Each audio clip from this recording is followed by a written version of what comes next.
Pemirsa, operasi antik yang digelar jajaran Sat Narkoba Polres Buleleng selama sebulan terakhir berhasil mengamankan 10 tersangka narkoba. Dari 10 tersangka, polisi mengamankan barang bukti dengan berat mencapai 24 gram lebih.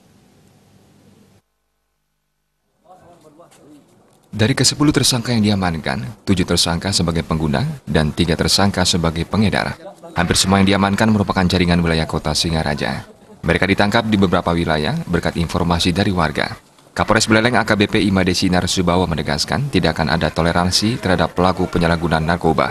Sesuai arahan Kapolda Bali, operasi rutin maupun operasi khusus akan terus digelar untuk memutus rantai peredaran narkoba di wilayah Buleleng. Karena sejauh ini, Buleleng masih menjadi sasaran empuk peredaran narkoba. Hal ini terbukti dari barang bukti yang diamankan mencapai 24 gram lebih.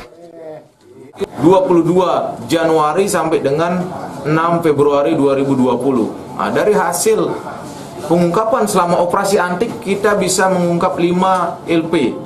Ya, 2 itu TO terungkap semua, kemudian 3 non TO. Jadi tambahan kinerja daripada jajaran narkoba ini mengungkap di luar daripada TO yaitu sebanyak 3. Jadi semua ada 5 kasus yang kita ungkap selama pelaksanaan operasi antik. Nah, kemudian di luar dari operasi antik selama Januari kita juga mengamankan peredaran narkoba, penyalahgunaan narkoba itu sebanyak 3 LP ya. Itu LP yang paling banyak BB yang paling banyak 16 gram, sebanyak 16 gram kurang lebih ya. Sementara itu tersangka Edi tak mau berkomentar banyak. Pihaknya mengklaim bahwa mendapat perintah untuk membawa barang tersebut ke wilayah Buleleng bersama rekannya. Narkoba. Terus? Barang itu? Barang itu di Eka yang beli.